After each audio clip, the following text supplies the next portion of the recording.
Finally وہ وقت آ ہی گیا کہ جہانگیر اپنا نوٹوں اور زیورات سے بھرا بیگ کھول کے چیک کرنے والا ہے جو کہ اندر سے خالی پڑا ہے۔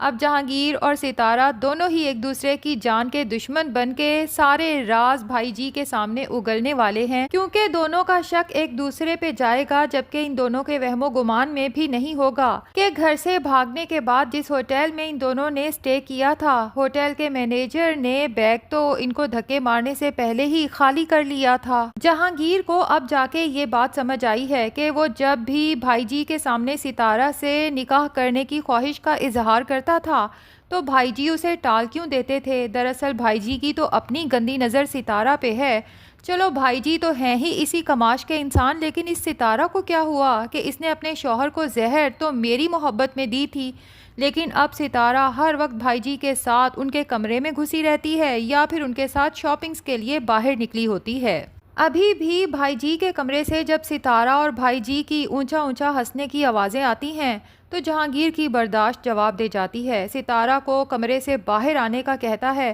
اور غصے سے کہتا ہے کہ اب تم بھائی جی سے تحفے بھی وصول کرنے لگی ہو۔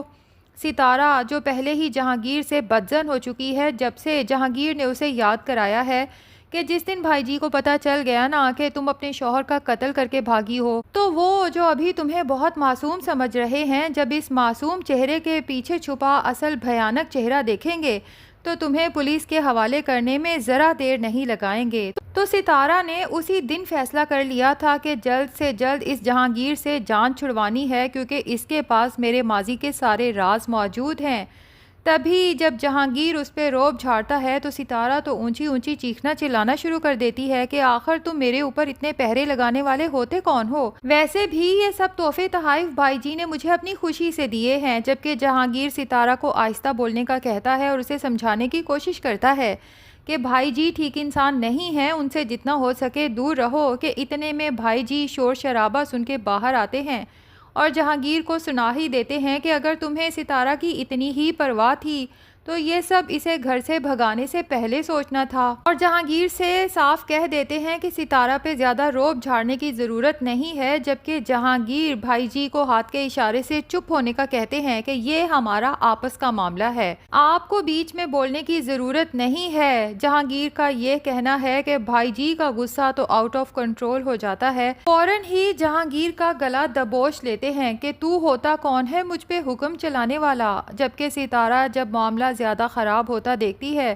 تو فوراً بھائی جی کا بازو پکڑتی ہے اور جہانگیر کا گلا چھڑوانے کی کوشش کرتی ہے۔ بھائی جی ستارہ کے کہنے پہ جہانگیر کا گلا چھوڑ تو دیتے ہیں، لیکن جہانگیر اسی وقت فیصلہ کر لیتا ہے کہ دفع ہو میری طرف سے، یہ ستارہ رہے اسی بھائی جی کے پاس، یہ ہے ہی ایسی 2 نمبر عورت جو پہلے اپنے شوہر کو زہر دے کے میرے ساتھ بھاگی اور اب بھائی جی کی دولت سے مروب ہو کے میری آنکھوں میں دھول جھونک رہی ہے۔ لیکن یہ بھی سوچ لیتا ہے کہ یہاں سے جانے سے پہلے ستارہ کے بارے میں تو سب کچھ بھائی جی کو بتا کے ہی نکلوں گا۔ تبھی رات کے وقت بھائی جی کے پاس جاتا ہے،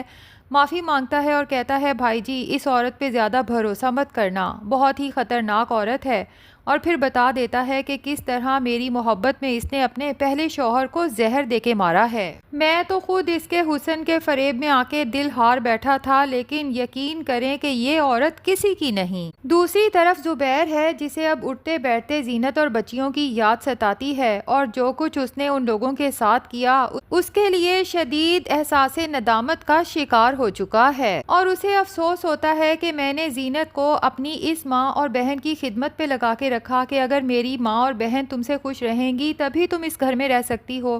لیکن جب سے زینت گئی ہے اپنی ماں اور بہن کی اصلیت بھی زبیر کو نظر آنے لگی ہے، خاص طور پہ جب سے زبیر اندھا ہوا ہے۔ سمجھو اس کی بینائی تو چلی گئی لیکن آنکھیں اب کھلی ہیں کہ جن گھر والوں کے لیے اپنی بیوی پر اپنی بچیوں پر ظلم ڈھایا اور کھوتے کی طرح کما کما کے ان کو خوش کرنے کی کوشش کرتا رہا، اب اگر میرے اوپر برا وقت آیا ہے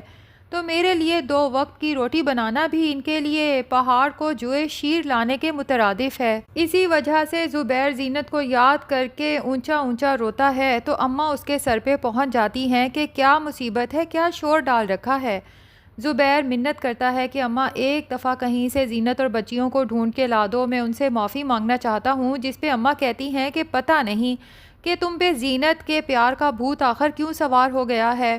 اگر اتنی ہی تمہیں زینت کی پرواہ تھی تو اس کے کردار پہ الزام لگا کے اسے گھر سے نکالنے سے پہلے سوچنا تھا نا؟ یا پھر جب تم زینت پہ سوکن لا رہے تھے تب تمہیں اس کا احساس کرنا چاہیے تھا؟ اب دن رات شور کر کر کے ہمارا جینا بھی محال کر رکھا ہے۔ دوسری طرف جہانگیر بھائی جی کو ستارہ کے بارے میں سب کچھ بتانے کے بعد فارم ہاؤس سے جانے کا فیصلہ کر لیتا ہے، لیکن جانے سے پہلے جب اپنا زیورات اور پیسے سے بھرا بیگ چیک کرتا ہے تو وہ اندر سے خالی ملتا ہے۔ اب جہانگیر کا پورا شک ستارہ کی طرف جاتا ہے تو غصے میں کمرے سے باہر نکلتا ہے کہ میں ستارہ کو اتنے آرام سے اپنا حصہ ہضم کرنے تو نہیں دوں گا۔ ستارہ سے کہتا ہے سیدھے سیدھے بتا دو کہ بیگ میں جو جولری اور پیسہ تھا وہ تم نے کہاں چھپایا ہے؟ جبکہ جہانگیر کی بات پہ ستارہ کو تو حیرت کا جھٹکا لگتا ہے۔ کیا مطلب؟ تمہارا کہنے کا مطلب یہ ہے کہ بیگ میں جولری اور پیسہ نہیں ہے؟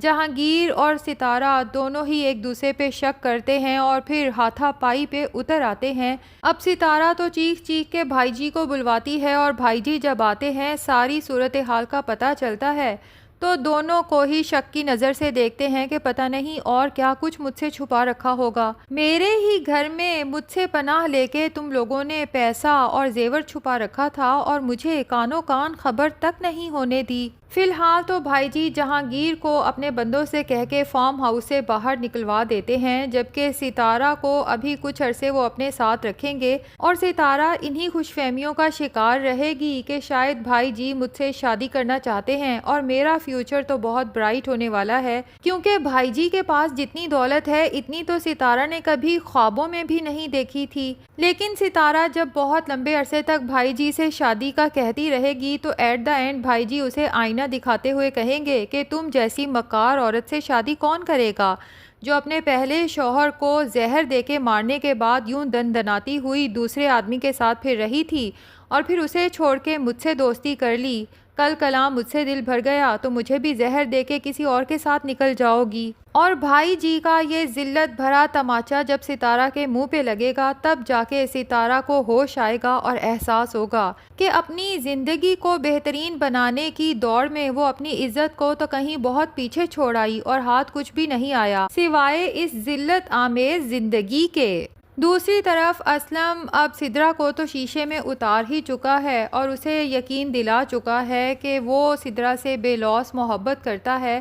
اور اماں کو بھی باتوں باتوں میں سدرا کا احساس دلانے کی کوشش کرتا ہے کہ جس طرح سے سدرا کے شوہر نے اسے دھوکہ دیا مجھے تو سدرا کی بہت فکر رہتی ہے۔ اب اسلم پورا پلان بنا چکا ہے کہ پہلے تو وہ سدرا سے شادی کرے گا اور شادی کے بعد کوئی ایسی کہانی ڈالے گا کہ سدرا اور اماں اسلم کے ایک اشارے پہ یہ گھر بیچنے کو تیار ہو جائیں، جبکہ گھر بیچتے ساتھ ہی اسلم یہاں سے رفو چکر ہو جائے گا۔ سدرا اور اماں اسے ڈھونڈتی رہ جائیں گی، لیکن ناظرین پاسبل ہے کہ وزیر اس سے پہلے ہی زبیر کو اسلم کی انٹینشنز کا بتا دے، اور وزیر پتہ نہیں ابھی تک کیوں چپ ہے، کیونکہ اسے تو اسلم کی ایک ایک حرکت کا پتہ ہے، حتیٰ کہ یہ بھی پتہ ہے کہ زبیر کی پہلی بیوی زینت پہ اسلم کی گندی نظر تھی اور اب سدرا یعنی زبیر کی بہن پہ گندی نظر رکھ کے بیٹھا ہوا ہے، اور دکان پہ جو 2 نمبریاں کر رہا ہے وہ بھی وزیر کے سامنے ہیں۔ یا پھر یہ ممکن ہے کہ وزیر زینت سے کانٹیکٹ کرنے کی کوشش کرے اور اسے ہی ساری صورتحال سے آگاہ کرے اور یہ بھی بتا دے کہ زبیر بھائی دن رات آپ کو اور بچیوں کو یاد کر کے روتے ہیں، جبکہ زینت خود بھی زبیر سے بے تحاشا محبت کرتی ہے اور اس سے رشتہ ختم کرنا نہیں چاہتی۔ تو ہو سکتا ہے کہ جب زبیر زینت سے معافی مانگے تو زینت کھلے دل سے نہ صرف زبیر کو معاف کر دے بلکہ اسلم کی اصلیت بر وقت بتا کے زبیر کو کسی بڑے نقصان سے بچا لے۔ تو ناظرین آپ میں سے کون کون اس اسلم، ستارہ اور جہانگیر کو جلد سے جلد جیل کی سلاخوں کے پیچھے دیکھنا چاہتا ہے؟ کمنٹ سیکشن میں ضرور بتائیں۔ ویڈیو پسند آئی ہے تو لائک اور چینل کو سبسکرائب بھی ضرور کر دیں۔